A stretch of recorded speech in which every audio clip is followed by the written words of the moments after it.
Birthday girl. আর মা তো জানে যে আমরা কেক আনবো না, তো মা দেখুন সারপ্রাইজ হয়ে যাবে একেবারে। Hello everyone, welcome back to my channel. আজকে হলো আমার শাশুড়ি মার জন্মদিন। তো এই সাদামাটা আর ভালোবাসায় ভরা জন্মদিনটা আমরা সবাই ঘরেই উদযাপন করলাম। তারই একটা ছোট্ট ব্লগ তোমাদের সাথে শেয়ার করলাম।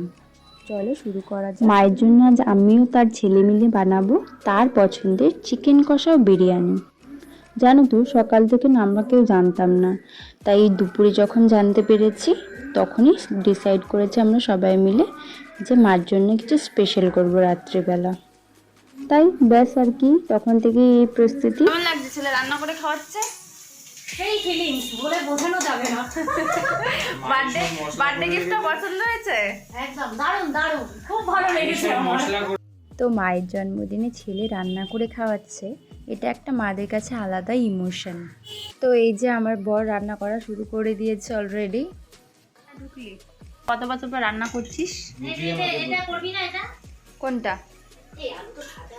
কত বছর পর বললে? রোজই আমাকে করতে হয়, আমার বউ তো কোনো কাজকর্ম করে কি বাজে!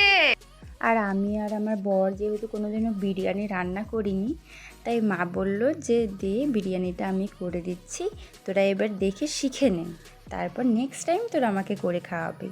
তো তাই কথা মতো আমরা শুধু চিকেন কষাটাই করেছিলাম, আর মা বিরিয়ানিটা করে আমাদের শেখাচ্ছিল যে দেখ কোনটার পর কোন মশলা দিতে হয়, এভাবে আমরা শিখছিলাম। মাও বেশ হাসি ঠাট্টা মজা করতে করতে কাজগুলো করছিল আমাদের সাথে। তারপরে একটু গিয়ে রেস্ট করছিল ঘরে গিয়ে, আর মাঝে মাঝে এসে হাতে হাতে করেও দিচ্ছিল। এর জন্যই বলে মারা কখনো বসে থাকতে পারে না, যতই তুমি তাদের রেস্ট টাইম দিয়ে দাও। আর এই যে এটা আমার ছোট্ট দেও, তো দুই ভাই মিলে এরকম ইয়ার্কি ফাজলামি মারতে মারতে কাজ করছিল, আর আমি তাদের এই মিষ্টি মোমেন্টগুলোকে ক্যাপচার করছিলাম। মাই প্রথমবার খাবা নাকি আগে খেয়েছো? এই প্রথমবার খাবা তুমিও? তাহলে তো মজাই আলাদা। আমি 4-5 বার যখন আমি একটা মামাবাড়ি গেছি না, হ্যাঁ তখন আম্মাকে দাদুকে রান্না করে খাইয়েছে, আর খুব নাকি টেস্ট হয়েছিল। তাই এখনো ভাই প্রত্যেকে তোরা ছেলে ভালো রান্না করে খাইয়েছে। তো এর আগেও নাকি আমার বর একবার রান্না করেছিল, বাট মা খায়নি, আম্মা দাদু খেয়েছিল। তো আম্মা দাদু নাকি বলেছিল যে খুব ভালো হয়েছিল, তো মা খেতে পারিনি তখন, আর আমিও কোনোদিন এর আগে খাইনি ওর হাতের রান্না। তো ফার্স্ট টাইম আমি আর মা ওর হাতের রান্না খাবো, আর সাথে সাথে আমিও একটু হেল্প করে দিচ্ছিলাম। আস্তে আস্তে না, সূক্ষ্ম হাতে। তুই না এত সুন্দর আঁকিস, ড্রয়িং করিস, তো সূক্ষ্ম হাতে কাজ করতে হবে সব কিছু। করতে হবে। ছ্যাঁকা খেতে খেতেই ওই চামড়া শক্ত হয়ে যাবে। মাগো মা, কি হচ্ছে গো? এই জন্যই বাপি সেদিনকে বলছে তুমি না রান্না বান্না করে রেখেই যাও, কোথা দিয়ে কি ছিটকে পিটকে ওদের লেগে যাবে।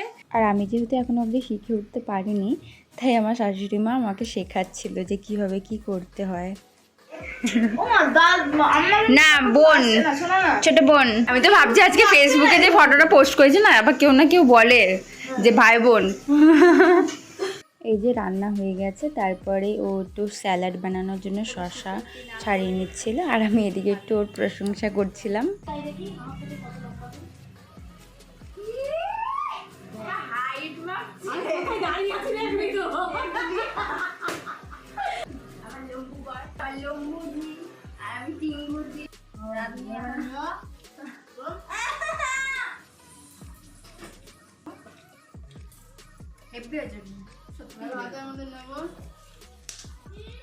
তারপর সব কিছুর পর ও ঘরটা একটু ঝাড় দিয়ে পরিষ্কার করে নিয়েছিল, এটাও আমাকে করতে দেয়নি, সমস্ত নিজে হাতে করেছিল।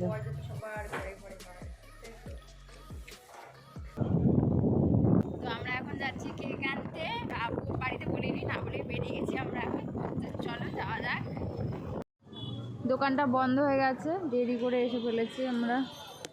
চলে এসছি আমরা মন জিনিসে, দেখি এখানে গিয়ে পাই।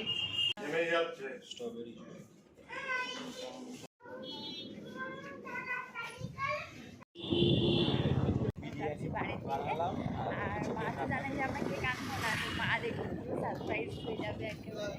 জানো তো জীবনে আসল সুখটা কোথায়? একসাথে থাকা, খাওয়া, এই জীবনের ছোট ছোট মুহূর্তগুলোই না একদিন খুব বড় হয়ে ওঠে মনের মধ্যে। তাই সুখে থাকতে গেলে বা কাউকে খুশি করতে গেলে কোনো কিছু গ্র্যান্ড লাগে না, অল্প ছোট জিনিসও হয়ে যায়, সেটা মন থেকে হওয়া চাই, তাহলেই সে খুশি হবে মন থেকে। তাই আমরা ছেলেমেয়েরা মিলে ভাবলাম যে মাকে এই উপহারটা দিলে এবারে কেমন হয় জন্মদিন। তো এই যে খুব বড় না, একটা ছোট কেকই এনেছি। এবার চলো মাকে আনা যাক।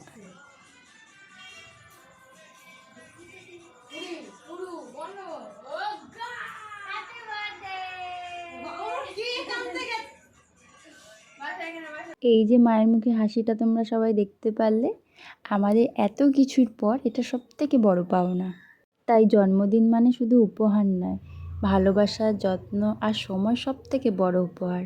তাই শুভ জন্মদিন মা, তোমাকে অনেক অনেক শুভেচ্ছা। আম্মা আসবে তো তার থেকেই আসবে। Happy birthday to you, happy birthday to you. ইয়ার আমাদের মা, শাশু মা আমার নিভাও নিভাও। শাশু মা। Birthday to you, happy birthday to you. Uma আমার মা। টিটু, ঠিক বলেছি। নরের মা, পিকুর মা।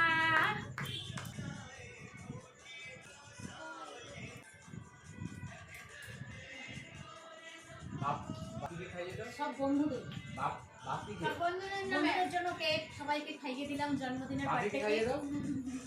হ্যাঁ ডার্লিং, তোমাকেও দিয়ে দিলাম।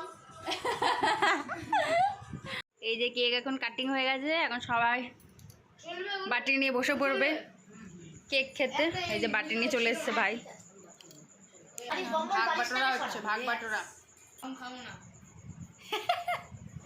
আর যেহেতু আমার বাপের বাড়ি শ্বশুরবাড়ি থেকে কাছেই, তাই আমি তাদের পাঠানোর জন্য প্যাকিং করছিলাম। তো এটা সবার প্রথমে আম্মা আর দাদুকে দিয়ে আসি, তারপরে আমরা খেতে বসবো সবাই মিলে।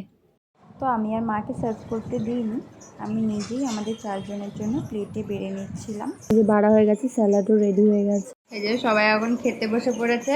ভালো হয়েছে? রান্না হোটেলে আর বৌমা দুজনে মিলে খাওয়ালো আমাকে। রান্না দুজনে হাতে রান্নাটাই ভালো হয়েছে, বিরিয়ানিটাও ভালো হয়েছে। এই যে আমাদের শেফ আজকের। কেমন তাই? তো আমাদের ভিডিও যদি তোমাদের এইভাবে সেটা গন্ধ ছিল। তো আমাদের ভিডিও যদি তোমাদের ভালো লেগে থাকে তাহলে লাইক, কমেন্ট আর সাবস্ক্রাইব করে দিও আমাদের চ্যানেলটাকে। তাই তো? আমাদের খুন্তি চিহ্নে ভোট দিও। খুন্তি চিহ্ন ভোট দিও। তো আজকের এই সন্ধ্যাটা একদমই ঘরোয়া ছিল, আর অনেক হাসি খুশি ও ভালোবাসাতে ভরা ছিল। তো তারই কিছু মুহূর্তের ছবি তোমাদের দেখাচ্ছে।